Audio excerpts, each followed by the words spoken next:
बिस्मिल्लाहिर्रहमानिर्रहीम, अस्सलाम वालेकुम। जियो न्यूज़ पर आप देख रहे हैं आपस की बात और मैं हूं मुनीब फारूक। आज जब पाकिस्तान को एक नेशनल कंसेंसस की ज़रूरत है क्योंकि पाकिस्तान की मईशत इस वक्त बहुत बुरे हालात के अंदर है, बैलेंस ऑफ पेमेंट के मसाइल हैं, पाकिस्तान का जो IMF के साथ प्रोग्राम है वो दोबारा नहीं हो रहा, उसके अंदर पाकिस्तान को जाने में बड़े प्रॉब्लम्स हैं।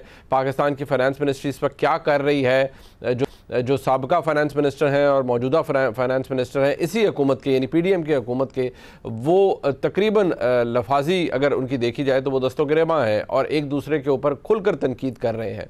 और जो आज के मसाइल हैं वो अपनी जगह मौजूद है, आम आदमी के मसाइल अपनी जगह मौजूद है। आपने स्टॉक एक्सचेंज के अंदर गुज़िश्ता रोज़ एक ब्लड बाथ देखा, उसका इम्पैक्ट आ रहा है। जो ट्रेडर्स हैं उनकी फ्रस्ट्रेशन बढ़ती जा रही है। साथ ही साथ और बहुत से ऐसे मसाइल हैं जिनका ताल्लुक पाकिस्तान की एक्सपोर्ट्स से है और बहुत ज़्यादा कंसर्न पाया जाता है एक्सपोर्टर्स के अंदर कि यहाँ हमारी प्रोडक्शन ही नहीं हो पा रही तो हम एक्सपोर्ट क्या करेंगे। जो टेक्सटाइल के बहुत से ऐसे लोग हैं जो कि बड़े ग्रुप्स हैं पाकिस्तान के अंदर, वो आज ये कह रहे हैं कि हमारे बहुत से ऑर्डर्स हमारे पास जाते हैं क्योंकि पाकिस्तान के पास ऑर्डर आ जाता है लेकिन वो शिफ्ट कर जाता है दूसरे मुमालिक, बांग्लादेश चला जाता है। उसकी वजह यह है कि एक अनसर्टनिटी की कैफियत पाकिस्तान के अंदर है।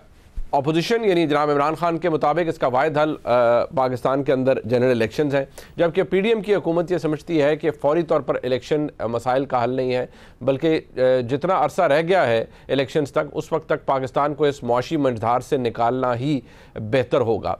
35 इस्तीफ़े मंजूर किए गए स्पीकर कौमी असम्बली की जानिब से।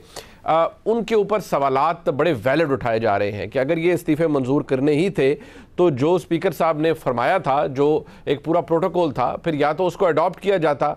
अब ये 35 लोगों को, 35 मेंबरान कौमी असम्बली जिनका ताल्लुक पाकिस्तान तहरीक इंसाफ से था, उनको क्यों उनके इस्तीफ़े इस तरह से मंजूर किए गए और क्या ये सियासी मफाद परस्ती के तहत नहीं किया गया, इसके पीछे कोई लॉजिक या तुक है या नहीं है, ये एक ऐसा सवाल है जो कि आज बहुत से लोगों को इंट्रीग भी कर रहा है और सवाल मुंह भी चढ़ा रहा है। एक बात जहन में रखिए कि पाकिस्तान तहरीक इंसाफ का जो अपना मौक़िफ़ है, क्या वो बिल्कुल फोर्थराइट रहे हैं, बिल्कुल दुरुस्त रहे हैं या नहीं रहे, वो भी अपने अंदर एक सवाल रखे हुए है। वो इसलिए कि जनाब इमरान खान ने, जब जारी बात है उनकी तमाम लोग इस्तीफ़े देकर सेशन से बाहर निकले और उन्होंने कहा हमारी पूरी जो जमात है पाकिस्तान तहरीक इंसाफ की, माइनस उन मुनहरफ अरकान के जो कि अभी भी पार्लियामान के अंदर हैं, हमने इस्तीफ़े दे दिए हैं।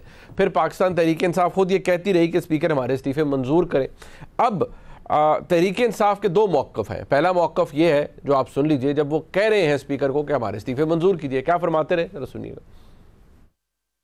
हमारे जो 123 या गालिबन 125 नेशनल असेंबली के मेंबर्स हैं जो इन्होंने अभी तक इस्तीफे कबूल नहीं किए, हम नेशनल असेंबली के अंदर जाके स्पीकर के सामने खड़े होकर कहेंगे कि हमारे इस्तीफे कबूल करो। ये कानून यही है कि जब असेंबली के अंदर खड़े होकर आप कह देते हैं कि आप इस्तीफा दे रहे हैं तो स्पीकर के पास चॉइस नहीं है कि उसको वो डिले करे या मुस्तरद करे। ये खत मैं भेज रहा हूँ as vice chairman of PTI speaker साहब को भेज रहा हूं, हमें वो बुलाएं ताकि हम इज्तिमाई तौर पर उनके सामने पेश हो सकें और अपने इस्तीफों का इआदा कर सकें। हमारा जो एक आपके पास 123 इस्तीफे पड़े हुए हैं वो कबूल करें, खत्म करें, इलेक्शन करवाएं। यानी कि उन्होंने कहा कि जब हमने सेशन के अंदर खड़े होकर कह दिया था, आर्टिकल 64 बड़ा क्लियर है, तो फिर ज़रूरत ही नहीं थी। और आप क्यों लटकाए हुए हैं इन मामलात को, इस्तीफ़े मंजूर करें। हुकूमत का पहला मौका अपनी जगह, जब वो 11 या नशिस्तों के ऊपर जिन पर बाई इलेक्शन भी बाद में हुआ वो इस्तीफ़े मंजूर किए गए। ये 35 इस्तीफ़े किस तरह से मंजूर किए गए और जब ये मंजूर फाइनली हो गए और इलेक्शन कमीशन ने भी इन मेंबरान को डीनोटिफाई कर दिया, तो अब पाकिस्तान तहरीक इंसाफ का मौक़िफ़ क्या है, ज़रा ये भी सुनिए।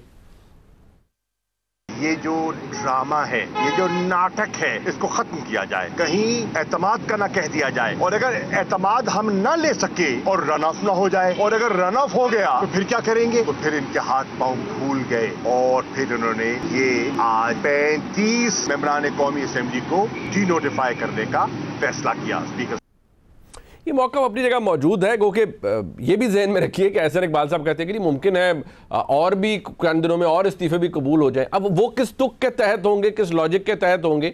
और गुज़िश्ता रोज़ बड़ी दिलचस्प तावील पेश की जनाब राना सनाउल्लाह साहब ने हामिद मीर साहब के प्रोग्राम में कि जी हमने, स्पीकर ने एक एक्सरसाइज की, जायज़ा लिया कि कौन कौन से मेंबरान हैं जिन्होंने TV के ऊपर आके या तकारीर के अंदर अपने इस्तीफ़ों की तस्दीक करवाई है। अब अगर अदालती फैसलों को भी देख लिया जाए, आर्टिकल 64 का भी मुजाहरा कर लिया जाए, तो फिर आप तस्दीक क्या ये देखेंगे कि माइक के सामने, कैमरे के सामने किस किस ने तस्दीक कराई और कौन कौन विलिंगली इस्तीफ़ा देना चाह रहा था? अगर ऐसे है तो फिर मैंने गुज़िश्ता रोज़ भी कहा था, आज भी कहूँगा कि जब तमाम मेंबरान खड़े हो गए नेशनल असम्बली के अंदर और उन्होंने बता दिया कि हम इस्तीफ़े दे रहे हैं, खड़े हो गए और निकल गए असम्बली से, तो उनको भी ऐसे ही लेना चाहिए था कि ठीक है जी इन्होंने इस्तीफ़े दे दिए। लेकिन हुकूमत का मौक़िफ़ उस वक्त, स्पीकर का मौक़िफ़ मुख्तलिफ था। एहसन इकबाल साहब अब मजीद क्या फरमाते हैं कि और इस्तीफे हो जाएंगे पाकिस्तान तहरीक इंसाफ के मेंबरान? यानी स्पीकर साहब की जो तसल्ली है वो बड़ी दिलचस्प हो गई है और वो किसी ख़ास तरीके से ही होती है। अब वो तरीका क्या है राजा परवेज़ अशरफ साहब किसी दिन खुद बताएंगे, क्योंकि जो उन्होंने फरमाया कैमरास के सामने, माइक और नेशनल टेलीविज़न के ऊपर, ये जो उनकी तसल्ली है वो तो फिर बड़े को और ही तरीके से हुई है और कैसे हुई है। और फिर कल अता तारड़ साहब ने भी ट्वीट कर लिया कि आप भाई मुशावरत कर लें, ये ले मुशावरत, ये सरप्राइज़ है आपके लिए। और फिर ख्वाजा साद रफ़ीक साहब का भी ट्वीट आया कि सिर्फ 4 लोगों को पता था कि आप अगर असम्बलियाँ तहलील कर देंगे पंजाब की और खैबर पख्तूनख्वा की तो आपका इलाज हमने ये सोचा हुआ था। क्या बात है, फिर इलाज अगर ये है तो फिर बाकियों के बारे में आपने क्या करना है, इसमें भी बात कर लेते हैं। और इमरान खान साहब के ताज़ा तरीन जो बयानात हैं वो भी ज़ेर बहस आएंगे। निगरान सेटअप है उसका मसला अपनी जगह मौजूद है कि शायद डिसाइडेड है कि फैसला इलेक्शन कमीशन ने करना है दोनों सूबों के अंदर।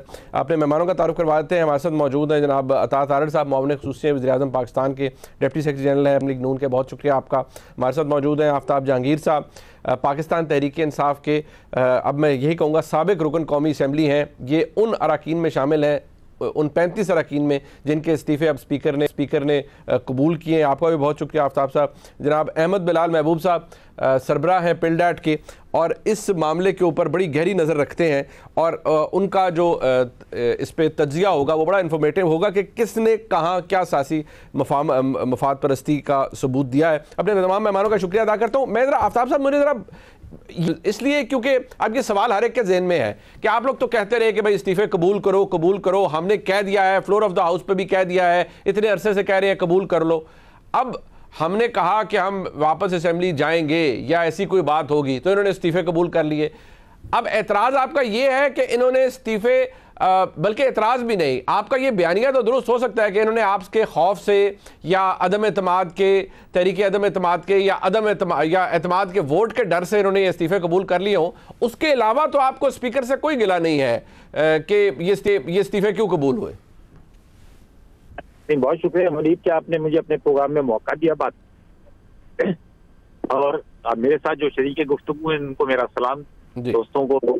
अच्छा देखें मुनीब भाई, आपने भी बड़ा अच्छा आपने सारा इसका नक्शा खींचा है। बात ये थी कि जब हमने इस्तीफे दिए और खड़े होकर दिए और नारे लगाते हुए हम बाहर गए, उसके बाद मीडिया के लोगों ने पूछा, और मैं तो खासतौर पर क्योंकि काफी चैनल्स पे आता रहता हूँ तो मुझसे जब भी कोई बात हुई मैंने तो कहा मैंने इस्तीफा दिया हुआ है, कोई इसी को आप समझ के कबूल कर लें कि जी मैंने आपके सामने कह दिया, मीडिया के आंख पर कह दिया कि जी मैंने इस्तीफा दिया हो। लेकिन हैरानकुन बात है कि जब 11 इस्तीफे मंजूर किए तो वो किस बुनियाद पर किए ये भी समझ में नहीं आई कि उनके पास कोई ऐसी वीडियो, कोई ऑडियो मौजूद हो कि जिसमें वो उनके पास गए हों और जी उन्होंने बुलाया हो, उनको लेटर लिखा हो और वो हाजिर हुए और स्पीकर साहब ने उनके इस्तीफे मंजूर कर लिए। ठीक है, ऐसी भी कोई चीज सामने नहीं आई। और फिर अब देखिए जब आप मैच में होते हैं ना तो आपके पास बहुत सारी चीजें होती हैं, कहीं आप स्पिनर को इस्तेमाल करते हैं, कहीं आप फास्ट बॉलर को इस्तेमाल करते हैं। आपकी कोशिश ये होती है कि हम किसी भी सूरत में अपना मैच जीतें।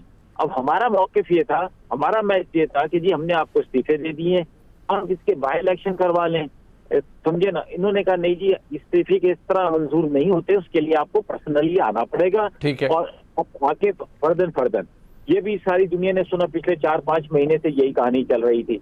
अच्छा देखें बात ये है कि अगर आप इस खौफ से आपने इस्तीफे मंजूर कर लिए कि यार ये आएंगे और कहेंगे कि जी अदम एतमाद की हम तहरीक लाते हैं, ये प्रूफ करेंगे जी अपना वोट ऑफ कॉन्फिडेंस, तो मैं हैरान हूं कि फिर इनको खौफ किस बात का था। वोट ऑफ कॉन्फिडेंस तो इनके पास मौजूद है, तो उससे उसके खौफ से, इसका मतलब ये है कि मालूम है कि जब वोट ऑफ कॉन्फिडेंस होगा तो हमारे पास तादाद उतनी नहीं होगी जितनी की जरूरत है। ठीक है, यानी कि आपको स्पीकर के जो कॉन्डक्ट है उस पे ये कि वो आपको पार्टिजन नजर आए, उन्होंने चेरी पिक किया, 35 लोगों के इस्तीफे मंजूर कर लिए, पहले 11 जो किए थे उनकी भी कोई तावील पेश नहीं की, या पता नहीं है, लेकिन इस्तीफे आप in true sense of the word आप इस्तीफा देना चाहते थे, इस्तीफा मंजूर हो गया, उस पर एतराज नहीं है, लेकिन हाँ आपका सियासी बयानिया है कि इन्होंने ऐसे किया और हमसे डर के किया है, उसके अलावा आपको कोई एतराज नहीं है ना, मतलब इस्तीफे तो कबूल होने थे। मुनीब भाई एतराज है ना, देखिए एतराज ये है कि आपने जो स्पीकर, एक तो आप समझे स्पीकर पूरा हाउस का कोऑर्डिनेटर होता है, ठीक है, तो उस जिम्मेदारी ये है कि वो बात वो करे जो कानून और आइन कहता है उसके मुताबिक चले, लेकिन जब आप उसके अंदर तब्दीली अपने तौर पे ले आते हैं तो फिर उसको साबित करना पड़ता है कि आपने किस कानून के तहत ये किया है, और अगर आपने कानून के तहत किया है तो बता दें आइन की छिक फलाना फलाने के तहत। अच्छा नहीं, बट आप ये जितने कबूल हो गए इस्तीफे, इनको आपको चैलेंज करने का इरादा तो नहीं रखते ना, जो हो गए इलेक्शन कमीशन ने डी नोटिफाई भी कर दिया। मैं आपको एक बात बताऊं, अभी ये तो हो गए, हमें डी नोटिफाई कर दिया है, अब हम ये देखेंगे, हमारी क़यादत ये देखेगी कि इसके अंदर हम क्या कर सकते हैं। अगर तो बेहतर ये है कि ये सारे इस्तीफे मंजूर कर लें, है इससे पहले कि ये किस्तों में बार बार अदालतों का या इलेक्शन कमीशन के ऑफिसों का चक्कर लगाना चाहते हैं, ठीक है, तो उसने एक ही दफा कर लें ताकि जो भी मौक़िफ़ आया पीटीआई का वो एक ही दफा आ जाए। अच्छा चले, ठीक है, ठीक है, बिल्कुल ठीक है। अच्छा ये मौक़िफ़ आपका आ गया, मेरे जरा साथ ही रहिए। अतातार साहब देखिए, आपने ट्वीट किया, आपने कहा सरप्राइज, जो आप मुशावरत मांग करते थे, ये लो मुशावरत, सब कुछ हो गया, चले सियासी पॉइंट स्कोरिंग भी हो गई, लेकिन स्पीकर साहब की तसल्ली जो है उसका जो कोई ख़ास मैकेनिज्म था या फार्मूला था, वो राय साहब से कभी पूछना पड़ेगा खलवत या जलवत में कि जनाब आपकी तसल्ली कैसे हो गई कि इन 35 मेंबरान ने वाकई जेन्युइन इस्तीफे दिए हैं। ये भी राय साहब भी बताएंगे कि फार्मूला क्या है उनके पास, जिसे हम कहते हैं कि कौन सी ऐसी गिद्दड़ सिंगी है जो राय साहब को समझ आ गई या किसी और को समझ नहीं आई। लेकिन ये तासुर बाय एंड लार्ज मौजूद है कि ना सिर्फ आप इलेक्शन से किनारा कशी इख्तियार करते रहे हैं, भागते रहे हैं, बल्कि आपकी सियासत हो ही रिएक्शनरी गई है कि फैसला किया या एवं किसी ने इंदिया दे दिया कि नहीं वापस आ रहे हैं और शायद एतमाद का वोट लेना पड़ जाए, तो आप लोगों ने भागम भाग ये इस्तीफे कबूल कर लिए इमरान खान साहब की जमात के। इस इंप्रेशन को आप डिस्पेल नहीं कर पा रहे अभी तक। मुनीब साहब बहुत शुक्रिया जी। देखिए, सबसे पहली बात ये है कि ये सिलसिला, अगर ये समझते हैं कि हम इलेक्शन से भाग रहे हैं या इनके वापस आने से खौफजदा हैं, तो ऐसी बात कतन नहीं है। अगर ये वापस आते हैं तो उसका एतमाद के वोट पे कोई फर्क नहीं पड़ता। एतमाद के वोट में हमने अपने नंबर पूरे करने हैं। ये अगर समझते हैं कि ये इतने तगड़े हैं कि ये हुकूमत गिरा सकते हैं, तो तरीके अदम एतमाद ले आए, पूरे करें मेंबर और हमारी हुकूमत गिरा दें। मगर एतमाद के वोट पे इनकी वापसी का कोई कनेक्शन ही नहीं आपस में। एतमाद के वोट में तो हमने अपने 172 पूरे करने हैं ना जी। उसमें ये वापस आते हैं, ये नहीं आते, it doesn't make a difference, क्योंकि उस वोट के लिए हम, हमारे इत्तेहादी, हमने अपनी स्ट्रेंथ शो करनी है। इनके रैंक्स में इतनी कंफ्यूजन है कि कोई रहनुमा कोई बात करता है, कोई रहनुमा कोई बात करता है। अब शाह महमूद कुरैशी साहब ने रन ऑफ इलेक्शन का जिक्र कर दिया। रन ऑफ इलेक्शन की तो सिर्फ सुबह में गुंजाइश है, फेडरेशन में रन ऑफ इलेक्शन का कॉन्सेप्ट ही नहीं है। तो मैं ये समझता हूँ हमारा एक मास्टर स्ट्रोक था और हमने एक पॉलिटिकल मूव की है, क्योंकि ये इजाजत नहीं दी जा सकती कि किसी का दिल करे तो वो टाइम से पहले प्रेशर टैक्टिक्स इस्तेमाल करते हुए असेंबलियां तहलील करवा दे। देखिए सूबे में क्या हुआ है, सूबे में 2 दफा आइन को रीराइट किया गया। ये पहली दफा हुआ कि 63A की इंटरप्रिटेशन आपने की कि जो वोट डालेगा वो ना सिर्फ डी सीट होगा, उसका वोट काउंट नहीं होगा। यानी ये ऐसे ही है कि अगर आप कत्ल का इरादा करें तो आपको कत्ल की सजा दे दी जाए। ये बड़ी ज्यादती है कि आपने 63A की इंटरप्रिटेशन ऐसी कर दी और उसको आइन को रीराइट किया। फिर उसके बाद सूबे में दूसरा काम क्या किया, आइन कहता है कि पार्टी हेड की डायरेक्शन चलेगी, आपने उसको भी रीराइट कर दिया और कहा कि नहीं, ये पार्टी हेड नहीं है, ये पार्लियामेंट्री पार्टी है। तो जब इस तरह के आइन में तब्दीलियां आएंगी और एक पॉलिटिकल पार्टी को वो बेहतर सूट करेंगी, तो हमारे पास तो अपनी पॉलिटिकल स्ट्रेटजी है जिसके तहत वो 35 लोग जो बरमला गला फाड़ फाड़ के कहते रहे कि हमारे इस्तीफे मंजूर करो, वो हमने मंजूर कर लिए। नहीं बट तारिक साहब, कथा कलामी, आपने कहा हमारा मास्टर स्ट्रोक है, अब आप अभी भी आप कह रहे हैं कि आपकी पॉलिटिकल स्ट्रेटजी, लेकिन इससे एक ये जो इसका एक बड़ा रफ साइड है और बड़ा ब्लेटेंट है वो ये कि आपने स्पीकर जैसे कॉन्स्टिट्यूशनल ऑफिस को क्योंकि उनका ताल्लुक पीडीएम से है, क्योंकि वो पाकिस्तान पीपल्स पार्टी का हिस्सा है, आपने उन्हें उन एक सियासी मामले के लिए उस ऑफिस को इस्तेमाल किया है। वो स्पीकर जिसका इंप्रेशन ये होना चाहिए कि वो कस्टोडियन ऑफ द हाउस है, बाय पार्टिजन है, बिल्कुल पार्टिजन नहीं होते और बड़े कानून और आइन के मुताबिक चलते हैं, आपने उसको एक मास्टर स्ट्रोक बना दिया। यानी स्पीकर के ऑफिस का इस्तेमाल भी आपने खुला सियासत के लिए किया और सियासी मफाद परस्ती के लिए किया। ये तो बड़ा क्लियर है फिर आपके मौक़िफ़ से। अल्लाह ताला का शुक्र है कि हमने स्पीकर के ऑफिस को असेंबलियां तहलील करने के लिए गैर आईनी तरीके से इस्तेमाल नहीं किया, शब खून मारने के लिए इस्तेमाल नहीं किया। एक तरीके अदम एतमाद को जब नंबर पूरे हों उसको नाकाम बनाने के लिए फॉरेन कंस्पिरेसी का लेटर लहरा के असेंबलियों की तहलील जो है उसको मुमकिन नहीं बनाया। देखिए, ये माजी करीब की बात है कि स्पीकर के ऑफिस को जितना बेतौकीर किया गया है और जिस तरीके से उसका बेदरेक सियासी इस्तेमाल किया गया है, तारीख में इस तरह नहीं हुआ। ये तो फिर भी चले एक स्वादीदी इख्तियार है ना मुनीफ साहब कि वो 35 इस्तीफे मंजूर करें, वो 70 करें, वो 100 करें, वो उनकी स्वादीद है कि जिन मेंबर्स की कॉन्फर्मेशन उनके पास मौजूद है। बाकी अगर चाहते हैं तो फ्लोर ऑफ द हाउस आके खड़े होके कह दें। मगर पॉइंट ये है कि जिस तरीके से इन्होंने हर ऑफिस का सियासी इस्तेमाल किया, IMF को लेटर्स लिखवाने तक की बात की अपने फाइनेंस मिनिस्टर के जरिए ताकि IMF का प्रोग्राम सैबोटाज हो, इस मुल्क की तारीख में कभी नहीं हुआ। तो वो हमने अगर कोई 35 इस्तीफे मंजूर कर लिए तो इतना कौन सा बड़ा जुर्म हो गया? नहीं, बट बात ये ना, अगर उन्होंने तारिक साहब कथा कलामी, अगर उन्होंने कुछ गलत किया था तो फिर ठीक है, आपने कहा उन्होंने एक तरीके अदम एतमाद थी, उसको सैबोटाज करने के लिए गैर आईनी काम स्पीकर से करवाया। आप कह रहे हैं आपने आईनी काम करवाया, लेकिन वो लोडेड था, सियासी तौर पर लोडेड काम था।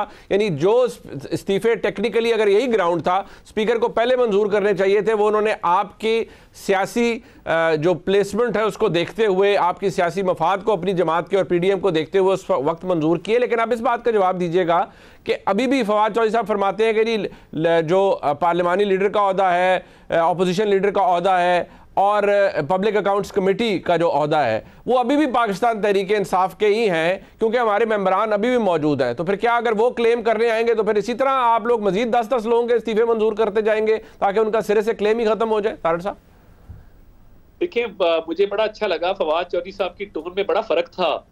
पहले वो बहुत अग्रेसिव टोन में बात कर रहे थे, जैसे ही उनका इस्तीफा मंजूर हुआ है वो खासा उनका लहजा धीमा हो गया कि जी हमें पब्लिक अकाउंट कमेटी दे दें, हमें आप ये लीडर ऑफ अपोजिशन का ओहदा दे दें। भाई आप हाउस में आते नहीं हैं, ऐवान का वक्त जाया करते हैं, अवाम का पैसा जाया करते हैं, आपने पार्लियामेंट्री प्रोसेस का खुद बॉयकॉट किया, किसी ने आपसे गन पॉइंट पे तो नहीं करवाया।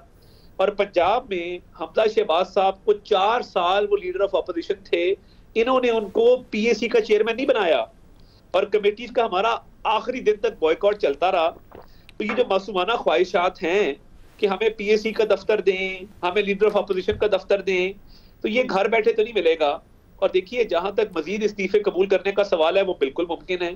जब आपने मौकरी बनाई है पार्लियामेंट्री डेमोक्रेसी की और पार्लियामेंट्री सिस्टम की, और आपने अपनी अना के पीछे इस सिस्टम को नाकाम करने के लिए असेंबली से दूसरी दफा वॉकआउट किया है, 2014 के धरनों में भी आपने किया था, तो आपको बार बार इजाजत तो नहीं दी जा सकती कि आप पूरे सिस्टम को लपेटने के लिए। नहीं, पर अगर आपने ये करना है तारिक साहब, तो सर गुजारिश है तारिक साहब, अगर आपने करना था तो आफ्ताब साहब भी यही फरमा रहे हैं कि आपने ये करना था तो या तो आप सारे पहले कर लेते या सारे अभी कर लेते।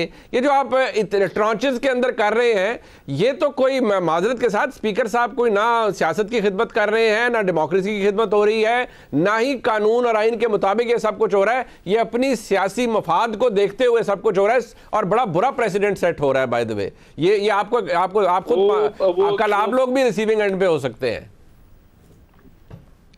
वो है ना कि बहिश से निकाल कर मुझको रखते सफर दिया था क्यों, कारे जहां दराज है अब मेरा इंतजार कर। इनको अब इंतजार ही करना पड़ेगा, इनके पास और कोई ऑप्शन नहीं है। और देखिए, अगर ये पंजाब के अंदर जिस तरीके से इन्होंने असेंबलियों को तहलील किया है और जिस तरीके से वहां पे इन्होंने अपने पॉलिटिकल जो कार्ड्स हैं वो खेले हैं, तो हमें भी ये हक हासिल है कि हम असेंबलियों की तहलील नहीं चाहते। हम नहीं चाहते कि टाइम से पहले जो है वो कौमी असेंबली के इलेक्शन हो। हम अपनी टेन्योर मुकम्मल करना चाहते हैं जो अवाम ने मैंडेट दिया है। इनका तो मैंडेट कोई क्लियर मैंडेट नहीं था। आजाद अरकान को जिस तरह शामिल करवाया गया, जिस तरह जहाजों में बैठ बैठ के वो जाते रहे, आपके सामने है। तो मैं ये समझता हूँ कि एक स्पीकर का स्वाबीदी इख्तियार है, उसको उन्होंने इस्तेमाल किया है। अब इनको चाहिए ये करिए जाके इलेक्शन लड़ें और इमरान खान साहब खुद लड़ें। हमने तो इस इलेक्शन में हिस्सा नहीं लेना। अच्छा, अपना वक्त जाया करें, कौम का वक्त बर्बाद करें और वापस आ जाएं, तो उसके बाद देखी जाएगी। अच्छा, ये खैर चले, बहरहाल आपने कहा कि उन्होंने ये किया तो टिट फॉर टैट है, आपके पास भी इख्तियार है, आप भी एक सियासी अलायंस है, सियासी जमात है, आप लोग भी कर सकते हैं। लेकिन मैं तो बहसीयत एक आम पाकिस्तानी और कानून के तालिब इल्म के ये समझूंगा कि स्पीकर साहब ने जो किया उसकी वो कम अज़ कम उसकी जस्टिफिकेशन मेरी नज़दीक तो कोई नहीं है। लेकिन मैं अहमद बिलाल महबूब साहब, कानून हमारे सामने यानी कि आइन हमारे सामने, तरीक़ाकार बड़ा वाज़ेह है। ठीक है, पाकिस्तान तहरीक इंसाफ का जो कॉन्डक्ट रहा, असम्बलियाँ तहलील करना या इस्तीफ़े दे देना, ठीक है, वो डेमोक्रेटिकली कितना हेल्दी है या नहीं, बट इसमें इलीगैलिटी कोई नहीं है, there is nothing illegal about it, और या अनकॉन्स्टिट्यूशनल भी नहीं है।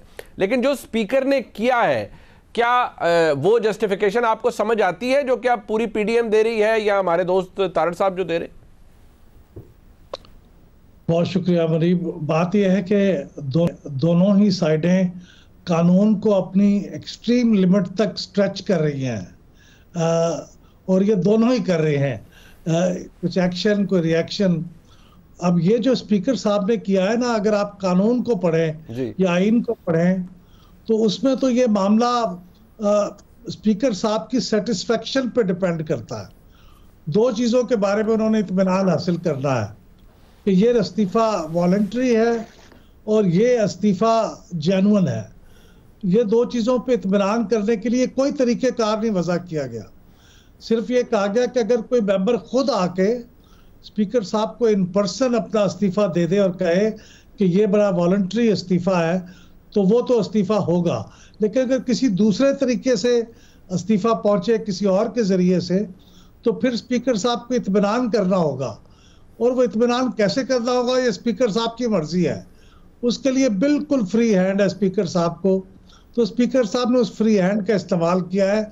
हमें अच्छा लगे या बुरा लगे, असेंबली के रूल्स जो है और आइन के अल्फाज जो है वो यही कहते हैं। तो अब ये स्पीकर साहब को कुछ लोगों के बारे में इत्मीनान हो गया है, कुछ के बारे में नहीं हुआ। कब हो जाएगा, कैसे होगा, ये सारे सवाल स्पीकर साहब की सवाबदीद पे है। ये जैसा भी है कानून यही है। ठीक, ये वैसे आपने दुरुस्त कहा, ये स्ट्रेच कोई ज़्यादा ही हो गया है और ओवर स्ट्रेच हो रहा है हमारा जो कॉन्स्टिट्यूशनल इसके अंदर जो स्पेस है स्पीकर के लिए।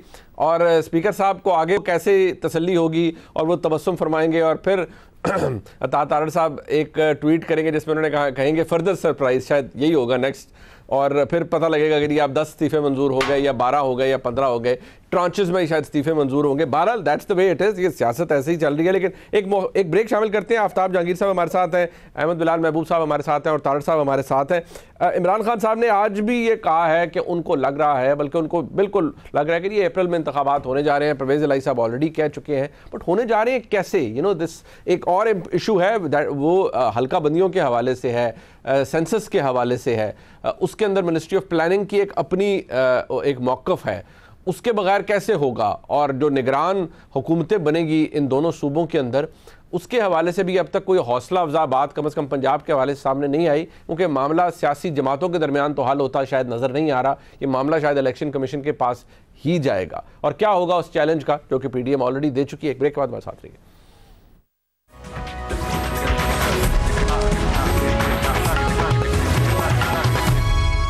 इमरान खान साहब क्या फरमा रहे हैं ज़रा अप्रैल के अंदर इंतखाबात के बारे में? गवर्नमेंट मजबूर हो जाएगी। आज फवाद चौधरी साहब ने यह भी कहा कि हमारे पास एक और बड़ा सरप्राइज़ है पीडीएम की हुकूमत के लिए, और वो आज भी कह रहे हैं कि बस ये तो चंद दिनों के मेहमान हैं, ये गए फारग हो गए। परवेज़ इलाही साहब ऑलरेडी कह चुके हैं कि कुछ पसे पर्दा मुज़ाकरात हो रहे हैं जिनका शायद किसी को पता नहीं, वो इतने पर्दे के अंदर है कि किसी को पता नहीं है, लेकिन कुछ हो ज़रूर रहा है। आफ्ताब जहांगीर साहब, इमरान खान साहब को इलेक्शन अप्रैल में नज़र आ रहे हैं, ठीक है, आपने इस्तीफ़ों वाला मामला तो बड़ा खैर ठीक ठाक कर लिया डिस्कस, उसके अंदर जो पोजीशन है वो बहरहाल आपकी अपनी है, कॉन्स्टिट्यूशनल एक पोजीशन अपनी है, अता तारड़ साहब यानी पीडीएम की अपनी है, बट सवाल यह है कि और कौन से सरप्राइजेस रखे हुए हैं आपने पीडीएम की हुकूमत के लिए, क्योंकि पहले तो शायद ये था कि अगर बाई इलेक्शन होगा भी तो उसके अंदर भी चले, दोबारा शायद इमरान खान साहब को मौका मिले असर्ट करने का कि वो अभी भी कितने मकबूल हैं, लेकिन पीडीएम तो उन इलेक्शंस का हिस्सा बनने नहीं जा रही जो अब बाई इलेक्शन होंगे, जनाब इमरान खान ही उन पर सीटों पर खड़े होंगे, तो उसका इम्पैक्ट तो पता नहीं आएगा या नहीं आएगा। बट क्या सरप्राइज है आपके पास और मजीद इस हुकूमत के लिए? अच्छा देखिए मुनीब भाई, पहली बात तो ये कि इस कौम के साथ जितना मजाक होता है ये अब शायद मजीद मजाक बर्दाश्त ना कर सके ये कौम। देखिए पहली बात ये है कि आप ये बताना चाह रहे हैं कि जी हम इलेक्शन नहीं कराएंगे, जबकि कानूनी तौर पे आईनी तौर पे आप इलेक्शन करवाने के पाबंद हैं कि 90 दिन के बाद आपने इलेक्शन 90 दिन के अंदर अनाउंस करने और इलेक्शन करवाने। अच्छा ये एक वजह ये कहते हैं कि जी हम शायद इमरजेंसी हालात का जिक्र करके और कहेंगे इस वक्त ऐसे हालात हैं मुल्क के अंदर, इमरजेंसी हालात हैं कि जी हम इलेक्शन नहीं करवा सकते। इसके अलावा तो कोई इनके पास रास्ता नहीं है। और जहां तक रह गया कोई और मतलब सरप्राइज का, तो वो शायद मेरे इल्म में नहीं है, क्योंकि अगर मेरे इल्म में होता तो मुझे जो लोग जानते हैं मैं उसको भी जिक्र कर देता आपके सामने, क्योंकि मैं मतलब एहतियात का जो है इस्तेमाल जरा कम, जो हक और सच की बात होती है वो कोशिश करता हूँ कर दूं, क्योंकि मुझे जवाब दे अल्लाह को होना है। बिल्कुल सही भाई। बात ये है कि इस वक्त मुल्क के हालात क्या है। मुल्क के हालात आपके सामने, दो साबिक वजीर खजाना आपस में लड़ रहे हैं कि वो कहता है ये नालायक है, वो कहता है ये नालायक है, इसको कुछ नहीं पता। और जो साहब कहते थे जगह जहाज में बैठते ही डॉलर भी डर गया है और जो है चीजें भी बेहतर होने लग गई हैं, सारा कुछ होने लग गया है, पेट्रोल की कीमत भी स्टेबल हो गई है, अब वो कहता है मेरे बस में ही नहीं है। क्योंकि जो आई तो उन्होंने तो इस पर एतमाद करना छोड़ दिया है। वो तो अपनी रोज नई शराइत इनके सामने रख देता है कि जी ये इसकी इम्पोर्ट टैक्स बढ़ाया जाए या कम किया, इम्पोर्ट टैक्स को कम किया जाए, और इसी तरह बहुत सारी चीजें रोजाना आपके सामने से गुजरती हैं। तो जो हालात आपके सामने, आवाम इस हद तक परेशान हो चुकी है मुनीब भाई कि आप लोगों को हमसे ज्यादा पता है, क्योंकि हर कोने खांचे में आपका नुमाइंदा मौजूद होता है जो लोगों की राय आप तक पहुंचाता है। लोग परेशान हो गए और ये आने वाला वक्त और मजीद परेशान करेगा। आज आपने देखा कि गवर्नर स्टेट बैंक और ताजिरों की आपस में मुंहमारी हो गई। बिल्कुल ऐसे है। तो देखिए ये सूरत हाल इतना खराब हो गई, ये इससे पहले कभी भी नहीं हुआ कि जी ये स्टेट बैंक का गवर्नर भी खड़ा हो जाए आस्तीने चढ़ाकर और ताजिर भी खड़े हो जाए, ये कभी भी नहीं हुआ। मुज़ाकरात से, बातचीत से मामलात हल होते हैं, लेकिन जब इस स्टेज तक पहुंच जाते हैं तो इसका मतलब है कि चीजें खराब हो जाती है। बिल्कुल आपकी बात दुरुस्त है। एक बात जो कि मैं वही कहूंगा जो चैलेंज था खासतौर पे पीएमएलएन का, अब जारी बात है पीडीएम का, वो मुरक्कब है जमातों का, वो मैं तारड़ साहब की नजर करना चाहूंगा, लेकिन क्या चैलेंज था जरा वो सुनिए। बड़ी आसान है, इलेक्शन की डेट आपको चाहिए तो तोड़े पंजाब असेंबली, तोड़े केपी की असेंबली और चले जाएं इलेक्शन में। आप कुछ भी नहीं कर सकते, आप सिर्फ ये कर सकते हैं कि असेंबली तोड़ दें, केपी की असेंबली भी तोड़ दें। ये 100 आदमी ने जिसने इस्तीफा दिया है आके कहें स्पीकर से कि जनाब हमने, या on the floor of the house आके कहेंगे जी हमने इस्तीफे दिए, उसी वक्त एक्सेप्ट हो जाएंगे। और ये दोनों असेंबली जब डिजॉल्व कर दें तो there will be no by election, there will be general election. दोनों असेंबलियों से सुबह रिजाइन करे, फौरी इलेक्शन की तरफ हमें जाना चाहिए, हम जाने के लिए तैयार हैं। अगर आप वाकई इंतखाबात जल्दी कराने में संजीदा हैं तो आपको किसने रोका है? आइए पंजाब और खैबर पख्तूनख्वा की असेंबलियां तोड़ने की एडवाइस गवर्नर को भेजें, हम उसे वेलकम करेंगे और आपकी संजीदगी का भी पता लग जाएगा कि आप इलेक्शन कराने में वाकई कितने संजीदा हैं। तार साहब ये तो अब आपकी संजीदगी का पता लग रहा है जनाब, और वो नई नई तावीलें वो पेश कर रहे हैं, और वो तावीलें बसद एहतराम वो जस्टिफिकेशन ऐसी हैं जैसे वो जलेबी की तरह सीधी हैं, मतलब राइट से लेफ्ट, लेफ्ट से राइट, ऊपर से नीचे, आगे से पीछे, कुछ समझ नहीं आता। हर तावील जो है उसका एक अपना रंग, अपनी नस्ल है। लेकिन अब आपकी सीरियसनेस चेक हो रही है, आपकी सीरियसनेस इन क्वेश्चन है कि अब आज आपने देखा कि खैबर पख्तूनख्वा की असेंबली भी तहलील हो गई है, और पंजाबी में कहते हैं ना हुण तुसी केड़े पासे जाओगे, वे विल यू गो। अब तो इमरान खान साहब ने कह दिया भी, आप चैलेंज देते थे, लॉ करके दिखा दिया, असेंबली के इस्तीफे भी अब आप मंजूर कर रहे हैं, तो जाएं इलेक्शन में। देखिए पंजाब और खैबर पख्तूनख्वा के हवाले से पार्टी का एक इजलास हुआ है और इलेक्शन की भरपूर तैयारी करने की हिदायत जारी कर दी गई हैं। बल्कि आज क्योंकि राना सनाउल्लाह साहब हमारे पंजाब के सदर भी हैं जी, वो आज लंदन पहुंचे हैं और वो मियां नवाज शरीफ साहब से मुलाकात में पंजाब के पार्लिमानी बोर्ड की हतमी मंजूरी ले लेंगे, और जिस पार्लिमानी बोर्ड ने कैंडिडेट्स की शॉर्ट लिस्टिंग करनी है, टिकट्स का फैसला करना है, और इलेक्शन की हिकमत अमली तैयार करनी है, उसकी तश्कील नौ अगले 1-2 दिनों में दे दी जाएगी। और देखिए जो कराची का रिजल्ट है उससे बिल्कुल बड़ा हौसला हुआ, मगर उसके अलावा अगर आप देखें कि पंजाब में भी ननकाना जैसे जिला में डॉक्टर शजरा मनसब को 7,000 से हराया इमरान खान साहब ने। एक फर्स्ट ईयर का चेयरमैन पार्टी का वो हमारी थर्ड ईयर की एक लीडर को हरा रहा है इतने थिन मार्जिन से। तो इनके लोगों का इनकम्बेंसी फैक्टर बहुत सारी जगहों पे है, बहुत सारा बैगेज है। हमारे बहुत सारे लोग पार्लियामेंट से जो बाहर बैठे हैं, तो अब उनको मौका मिलेगा। तो बट साहब ये माजरत के साथ ये जो आपकी स्ट्रैटेजी है ये in reaction to Imran Khan politics हो रही है। उन्होंने असेंबलियां तहलील करवाई, अब आप मजबूरन यहाँ इन दोनों सूबों के अंदर इलेक्शन में जा रहे हैं। आपका चैलेंज ये था कि आप करें तहलील, वो हरान सनाउल्लाह साहब ने कहा कि ये जनरल इलेक्शन होगा, कोई बाई इलेक्शन नहीं होगा। तो इमरान खान साहब ने तो आपको फोर्स किया एंड आप उनकी पिच पर आके अब आपको खेलना पड़ रहा है। देखिए मैं नहीं समझता कि उनकी पिच है, क्योंकि देखिए 2 सूबों में अभी भी सैलाब की तबाहकारियों की वजह से हालात बड़े खराब हैं। सिंध हो गया, बलूचिस्तान हो गया, उधर फौरी तौर पे इंतखाबात मुमकिन नहीं हैं। और जो इस वक्त हालात हैं उसके मुताबिक फेडरल गवर्नमेंट को अपनी मुद्दत मुकम्मल करनी है, नेशनल असेंबली ने अपना टेन्योर मुकम्मल करना है। तो मुल्क इस चीज का मुतहम्मिल नहीं हो सकता कि इस स्टेज पे जनरल इलेक्शन हो जाएं। 2 असेंबलियां तोड़ी है, बिल्कुल बड़ी अच्छी स्ट्रेटेजी है उनकी, तो उसमें हम उनका मुकाबला करेंगे। मगर बात ये है कि ये दोनों असेंबलियां तोड़ने से हमें ये जरूर फायदा हुआ है कि जो फंड का बेदरेग इस्तेमाल हो रहा था, नौकरियां बांट रहे थे, परवेज इलाही साहब ने तो खैर कई 100 अरब रुपया रिलीज किया। तारीख में इतने कम टाइम में इतनी बड़ी रकूम कभी रिलीज नहीं हुई। तो हम अपने आप को एट एडवांटेज फील करते हैं।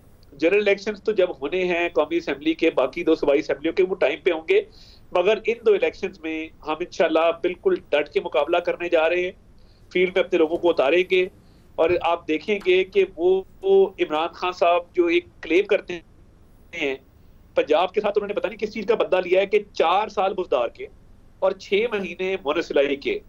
ये these are not good faces to sell. जब आप पब्लिक में जाएंगे तो क्या कोई उम्मीदवार एक तरफ बुजदार की तस्वीर और एक तरफ मोनसराय की तस्वीर लगा के जाएगा?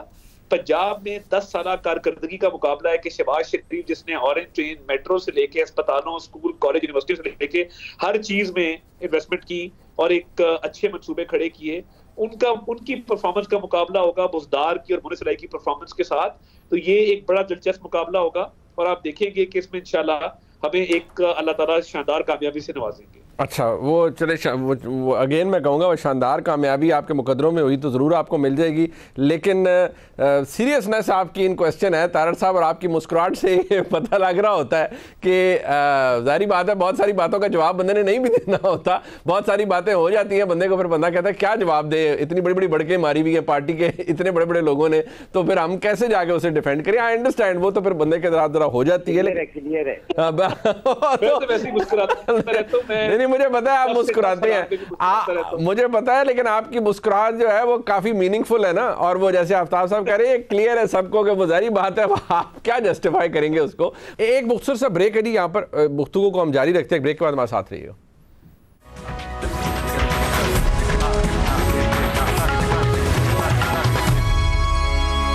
एक दफ़ा फिर आपको खुशामदीद कहते हैं प्रोग्राम में। मेहमान हमारे साथ हैं अहमद बिलाल महबूब साहब। एक बार जो इमरान खान साहब कह रहे हैं अप्रैल में इलेक्शन, अगेन मैंने ये बात आपके सामने पहले भी रखी थी, बट मैं चाहूँगा ज़रा हमारे व्यूअर्स को थोड़ा एजुकेट करें। ये सेंसस का मामला अपनी जगह अड़ा हुआ है, कोई इम्पेडिमेंट, कोई रुकावट है इलेक्शंस का जनरल इलेक्शन में जाने पे, या ये जो दोनों सूबे हैं इनके अंदर इलेक्शंस अब होंगे 90 दिन के अंदर, आई रियली होप हो, तो कोई रुकावट तो नहीं है इस हवाले से? जी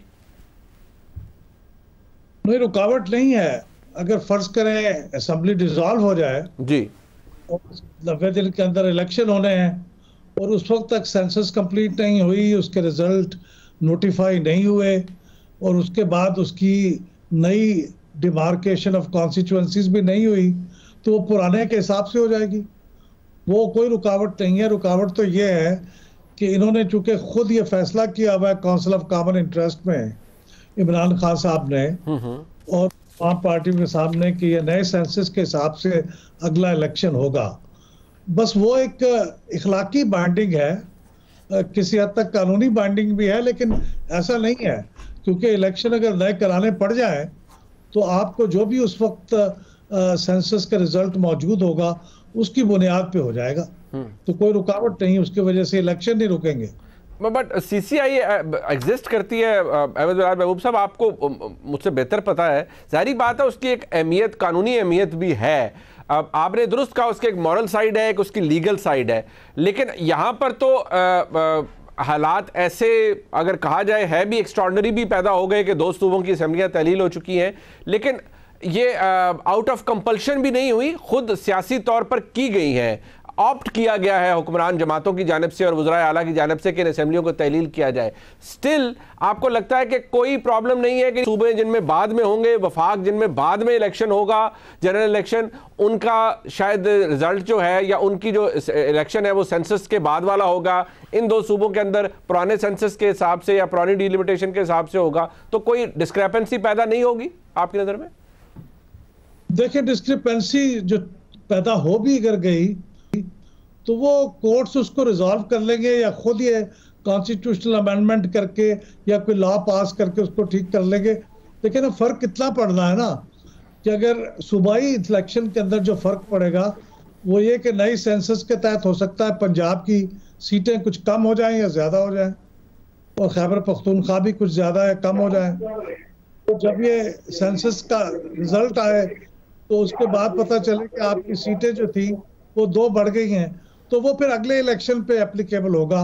वो इस इलेक्शन में तो जितनी सीटों पे इलेक्शन हो चुका वो हो चुका, तो ये मैनेजेबल है।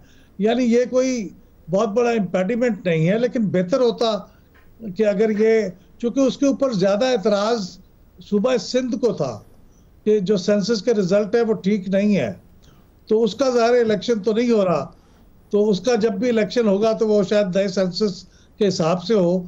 तो सिंध का मसला तो अभी राइज नहीं हुआ, लेकिन ये बेहतर होता कि अगर ये नए सेंसस के तहत बैक वक्त हो जाता।